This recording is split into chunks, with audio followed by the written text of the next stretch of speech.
సిద్దిపేట జిల్లా గజ్వేల్ నియోజకవర్గానికి చెందిన 6 మండలాల స్వయం సహాయక సంఘాలకు వడ్డీ లేని రుణాలు పంపిణీ చేయడం జరిగింది. స్వయం సహాయక సంఘాలకు గాను 3,99,00,000 రూపాయలు వడ్డీ లేని రుణాలు జిల్లా కలెక్టర్ హైమావతి పంపిణీ చేశారు. ఈ సందర్భంగా ఇందిరమ్మ చీరలు ధరించి వచ్చిన మహిళలను చూసి ఆమె ఎంతో ఆనందం వ్యక్తం చేశారు. కలెక్టర్గా విధుల్లో చేరిన తర్వాత మహిళలతో అనేకసార్లు సమావేశమయ్యాయని తెలిపారు.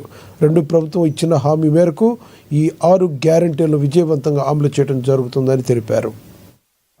వడ్డీ మాఫీ ఈ యొక్క పంపిణీ కార్యక్రమానికి ఇప్పటి వరకు జిల్లాలో ఇన్ని కోట్ల రూపాయల పంపిణీ జరిగింది. ఆ తర్వాత రైతు భరోసా కింద 3,23,20,379 మంది రైతులకి 355,60,68,00,000 పంపిణీ చేయడం జరిగింది. ఓకే, సో ఫ్రీ బస్ సౌకర్యం కింద 7,20,00,000 మంది ఇప్పటి వరకు టికెట్ తీసుకొని ఫ్రీ బస్ సౌకర్యం పొందారు మహిళలందరూ. దీనికి 240,87,00,000 రూపాయల డబ్బులు గవర్నమెంట్ జమ చేయడం జరిగింది. సో ఈ రకంగా చూసుకుంటే మన జిల్లాలోనే మీరు ప్రభుత్వం ఇచ్చిన ఏ గ్యారంటీస్ అయితే ఉన్నాయో ఆ గ్యారంటీస్ అన్నిట్లో కూడా అందరూ లబ్ధి పొందారు కదా.